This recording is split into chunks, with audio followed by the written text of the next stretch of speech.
আমার মতন অসংখ্য মানুষ যারা সন্দেহ পোষণ করেছিলেন যে ডক্টর ইউনূস সত্যি সত্যি নির্বাচন দেবেন কিনা, কিন্তু নির্বাচনটি তো হলো। সেই জায়গা থেকে যারা ডক্টর মোহাম্মদ ইউনূস সরকারের চাটুকারিতা করছেন এখন পর্যন্ত, তারা বলছেন কি হলো, নির্বাচন তো হয়েই গেল, তাহলে কেন আমরা এই কথা বলছিলাম? অবশ্যই আমাদের আশঙ্কার আমাদের সন্দেহের যথেষ্ট কারণ ছিল, আশঙ্কার যথেষ্ট ভিত্তি ছিল। তার কারণ ডক্টর মোহাম্মদ ইউনূস সাহেব যে ডিপ স্টেটের হয়ে খেলছেন, সেই আশঙ্কা থেকেই এই কথাগুলো বলেছিলাম এবং এখনও বলছি তার খেলা যে শেষ হয়নি সেই বিষয়ে সন্দেহ এখনো পর্যন্ত আমাদের রয়েছে। কেমন? বিএনপি 2/3 আসনে জয়লাভ করেছে, নিরঙ্কুশ সংখ্যাগরিষ্ঠতা পেয়েছে, যথেষ্ট শক্তিমান একটা সরকার তারা গঠন করতে যাচ্ছে, কিন্তু শক্তিমান হওয়া সত্ত্বেও বিএনপি নিজের মতো করে আসলে কতটা স্বাধীনভাবে কাজ করতে পারবে সেই প্রশ্ন কিন্তু রয়ে যাচ্ছে। তার কারণ দেখুন, এই ইলেকশনে ইঞ্জিনিয়ারিং ঘটেছে, স্পষ্টভাবে বলতে চাই। নানান ধরনের ডিজাইন অ্যাপ্লাই করা হয়েছে। আমি তারপরেও বলে রাখি, ডিজাইন অ্যাপ্লাই হোক আর না হোক, বিএনপি যে আসনগুলো অর্জন করেছে এগুলো তারা ডিজার্ভ করে। হয়তো এর চেয়েও বেশি আসন তারা পেতে পারত। কেমন? প্রথম কথা হচ্ছে, যেখানে ভোটের দিন সকাল 11টায় ইসি থেকে জানানো হলো যে সারা দেশে কাস্টিংয়ের হার কত, ওই মুহূর্ত পর্যন্ত 10:30 পর্যন্ত তারা প্রাপ্ত তথ্যের ফলাফলের ভিত্তিতে তারা জানালো যে 14.96% ভোট কাস্টিং হয়েছে। পরবর্তীতে 1 ঘন্টা পর জানানো হলো যে 11:30 পর্যন্ত কাস্টিং হয়েছে 32.88%।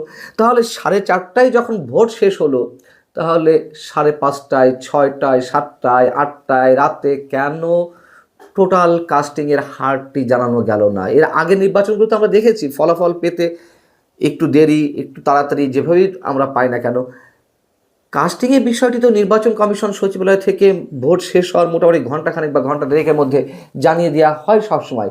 এইখানে কেন রাত গড়িয়ে, বিকাল গড়িয়ে সন্ধ্যা, সন্ধ্যা গড়িয়ে রাত, রাত গড়িয়ে ভোর রাতে এসে জানানো হলো যে 60.69% সারা দেশে জাতীয় নির্বাচনে ভোট প্রদানের হার?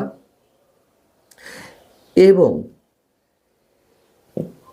যেটি এখন জানা যাচ্ছে, আগে থেকে আমরা ধারণা করে রেখেছিলাম যে 60% বা 65% কাস্টিংয়ের হার দেখানো হবে, এটা আমি নিজেই বলে রেখেছিলাম এবং সরকারের পক্ষ থেকে পররাষ্ট্র উপদেষ্টা তিনিও আগে থেকে জানিয়ে রেখেছিলেন যে 55% ভোট কাস্ট হতে পারে, তার সাথে মিলে যাচ্ছে।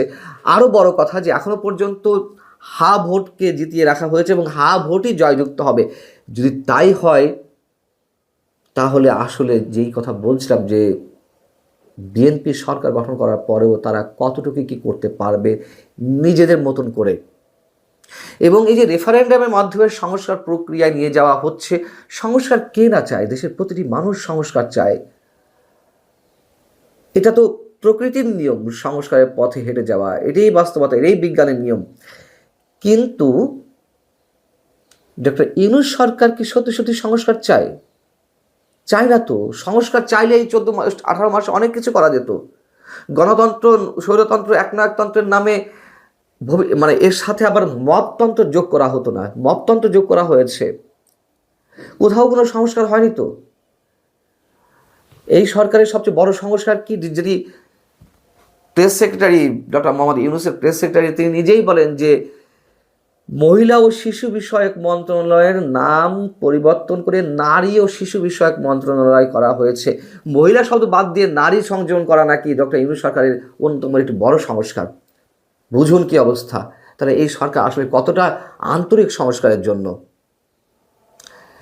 সেই সরকার, যেই সরকারের নির্বাহী প্রধান রাষ্ট্রপতির যতটুকুই ফর্মাল কি বলা যায়, ক্ষমতা তো নয়, সামান্য সৌজন্যতা আছে রাষ্ট্রীয় আচারের ক্ষেত্রে, সেটুকুও কেড়ে নেয় ডক্টর মোহাম্মদ ইউনূস নিজে সরকারের নির্বাহী প্রধান হয়ে।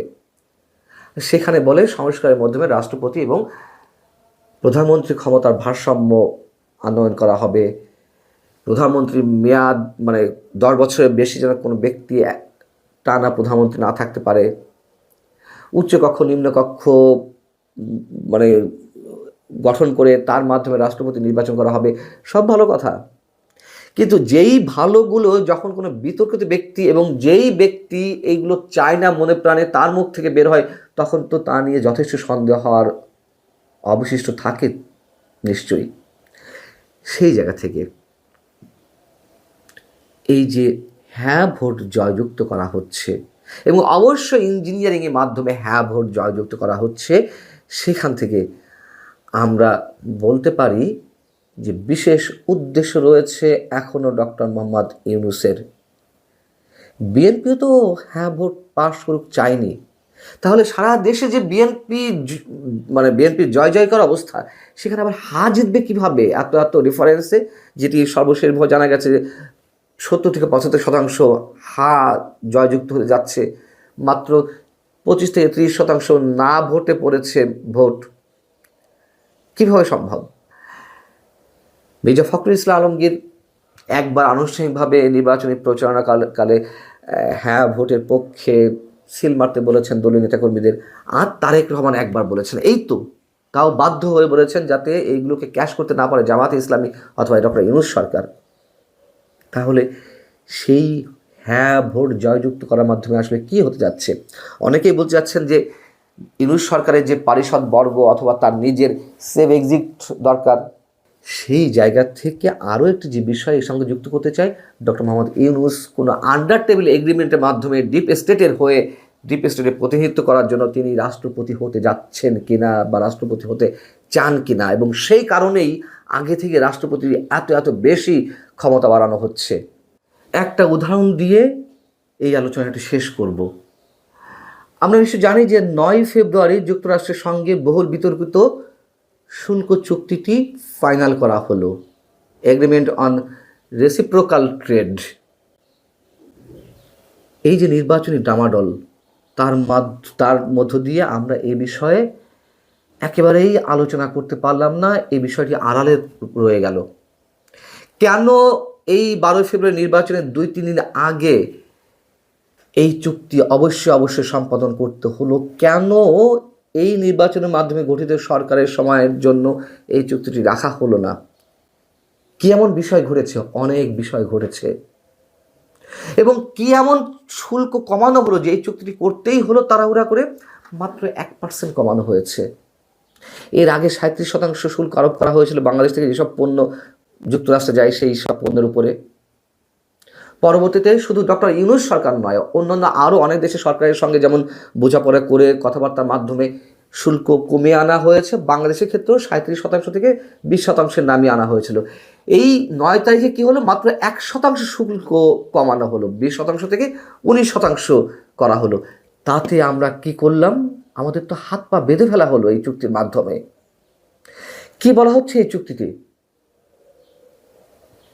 এই চুক্তির মাধ্যমে এমন বাধ্যবাধকতা তৈরি করা হয়েছে যার ফলে বাংলাদেশের প্রতিরক্ষা, জ্বালানি এবং ডিজিটাল খাতে যুক্তরাষ্ট্রের প্রভাব বাড়বে। 14টি বোয়িং বিমান কেনার শর্ত যুক্ত করা হয়েছে, যেই বিমানের দাম 37,000 কোটি টাকা। আমরা কেন এই মুহূর্তে 37,000 কোটি টাকা দিয়ে 14টি বিমান কিনবো? যে 19টি বা 22টি বিমান বাংলাদেশে রয়েছে তারই যথাযথ ব্যবহার নেই। আর তারপরেও বড় কথা হচ্ছে, যদি বিমানের বহর আরও বাড়াতে হয় সেই জায়গায় তো প্রতিদ্বন্দ্বিতামূলক বাজার নিজেদেরই সৃষ্টি করতে হবে যাতে আমরা একটা লাভজনক অবস্থায় থাকি। ফ্রান্সের যে এয়ারবাস কেনারও কথাবার্তা হচ্ছিল, তা তো একেবারে সে আলোচনা ছিটকে পড়লো। এখন বাধ্যবাধকতার মধ্য দিয়ে 14টি বোয়িং বিমান কিনতে হবে 37,000 কোটি টাকার দিয়ে। এই চুক্তি অনুযায়ী বাংলাদেশ এমন কোনো দেশ থেকে পারমাণবিক চুল্লি, জ্বালানি বা সমৃদ্ধ ইউরেনিয়াম কিনতে পারবে না যাদের যুক্তরাষ্ট্র তার স্বার্থের জন্য ঝুঁকিপূর্ণ মনে করে। মানে যুক্তরাষ্ট্রের জন্য যে রাষ্ট্রগুলো ঝুঁকিপূর্ণ, সেখান থেকে এই ধরনের জিনিস কেনা যাবে না বা চুক্তি করা যাবে না এইসব ব্যবহারের জন্য, যেমন রাশিয়া, চীন। তাহলে বাংলাদেশে এই মুহূর্তে সবচেয়ে বড় বিনিয়োগের জায়গা থেকে বা বিশেষ করে পারমাণবিক ক্ষেত্রে অ্যাটাচমেন্টে কে আছে বাংলাদেশের সঙ্গে? রাশিয়া। পারমাণবিক বিদ্যুৎ কেন্দ্র রয়েছে আমাদের, এবং তারাই সব কিছু করে দিচ্ছে, মানে লজিস্টিক সাপোর্ট বা নির্মাণের ক্ষেত্রে। সেই রাশিয়ার সঙ্গে আমরা ভবিষ্যতে কিছু করতে পারবো না? কি অদ্ভুত বিষয়। আর কি বলা হচ্ছে, চুক্তির 4.3 অনুচ্ছেদে বলা হচ্ছে বাংলাদেশ চীন বা রাশিয়ার মতো নন মার্কেট দেশ অর্থাৎ যুক্তরাষ্ট্রের সংখ্যায় চীন রাশিয়ার সঙ্গে কোনো মুক্ত বাণিজ্য বা অগ্রাধিকারমূলক অর্থনৈতিক চুক্তি করতে পারবে না। যদি করা হয় তাহলে শাস্তি হিসেবে যুক্তরাষ্ট্র আবারও তার ওই যে 37% শুল্ক ওটি পুনরায় আরোপ করতে পারবে। মানেটা কি দাঁড়ালো? বোঝা যাচ্ছে বিএনপি কিসের মধ্যে যাচ্ছে, বিএনপিকে কিসের মধ্যে বেঁধে ফেলা হয়েছে ডক্টর ইউনূস সরকারের এই চুক্তির মধ্য দিয়ে। চুক্তির আরেকটি ধারায় বলা হয়েছে যুক্তরাষ্ট্র যদি জাতীয় নিরাপত্তা রক্ষায় সীমান্ত ও বাণিজ্যিক ব্যবস্থা নেয় তাহলে বাংলাদেশকেও তাদের সঙ্গে তাল মিলিয়ে রেখে পরিপূরক বিধিনিষেধ গ্রহণ করতে হবে। অর্থাৎ বড় শক্তিগুলোর দ্বন্দ্বে বাংলাদেশ নিরপেক্ষ থাকতে পারবে না। যুক্তরাষ্ট্রের নিষেধাজ্ঞা বা বাণিজ্য যুদ্ধে বাংলাদেশকে কার্যত তার পক্ষে অবস্থান নিতে হবে।